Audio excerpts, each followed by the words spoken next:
बिस्मिल्लाहिर्रहमानिर्रहीम। अस्सलाम वालेकुम। मैं हूं जैस्मिन और आप मुझे सुन रहे हैं न्यूज़ AQ ग्लोबल पर। आइए बुलेटिन का आगाज़ करते हैं।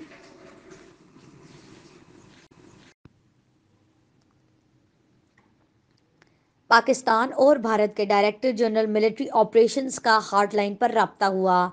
DGMOs की गुफ्तगू अच्छे माहौल में हुई और दोनों अफसरान ने लाइन ऑफ कंट्रोल की सूरत हाल का जायज़ा लिया। निजी टीवी चैनल के मुताबिक राब्ते जारी रखने पर इत्तफाक हुआ है। पाक फौज के शोबा ताल्लुकात आमा ISPR के मुताबिक DGMOs ने दीगर तमाम सेक्टर्स की सूरत हाल का भी जायज़ा लिया और बुनियादी मामलात तो हदशात हल करने पर भी इत्तफाक किया। DGISPR का कहना है कि पाकिस्तान और भारत में राब्ता 1987 से जारी है।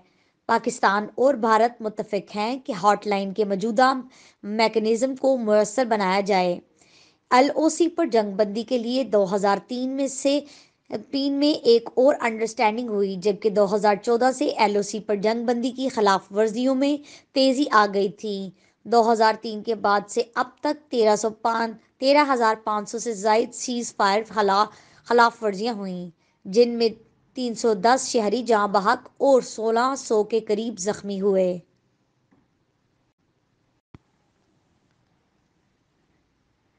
सुप्रीम कोर्ट ऑफ पाकिस्तान ने सेनेट इलेक्शन ओपन बैलेट के जरिए कराने से मुतल्लिक सदारती रेफरेंस पर अपनी राय महफूज कर ली। निजी टीवी जियो न्यूज़ के मुताबिक सेनेट इलेक्शंस ओपन बैलेट के जरिए कराने से मुतल्लिक सदारती रेफरेंस की समाअत चीफ जस्टिस गुलजार अहमद की सरबराही में लार्जर बेंच ने की। पाकिस्तान बार कौंसिल के वकील एहसन इरफान ने दलाइल देते हुए कहा कि सेनेट इलेक्शन आइन में मौजूद हैं। आइन सेनेट इंतखाबात को मुकम्मल वाज़े कर रहा है। सुप्रीम कोर्ट, हाई कोर्ट के रूल्स आइन में नहीं तो क्या ये आइनी इदारे नहीं कहलाएंगे?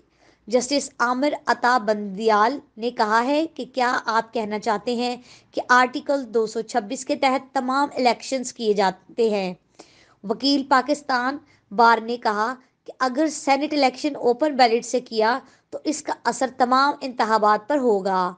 आइन में किसी इलेक्शन को भी खुफिया बैलेट के जरिए कराने का नहीं कहा गया। चीफ जस्टिस पाकिस्तान ने कहा है कि अदालत के सामने सवाल सिर्फ आर्टिकल 226 के नफाद का है। क्या वजह है कि इंतहाबी अमल से करप्शन के खात्मे के लिए तरमीम नहीं की जा रही? चीफ जस्टिस गुलजार अहमद ने कहा है कि इंतहाबी अमल शफाफ बनाने के लिए पार्लियामेंट में करारदादें मंजूर होती हैं।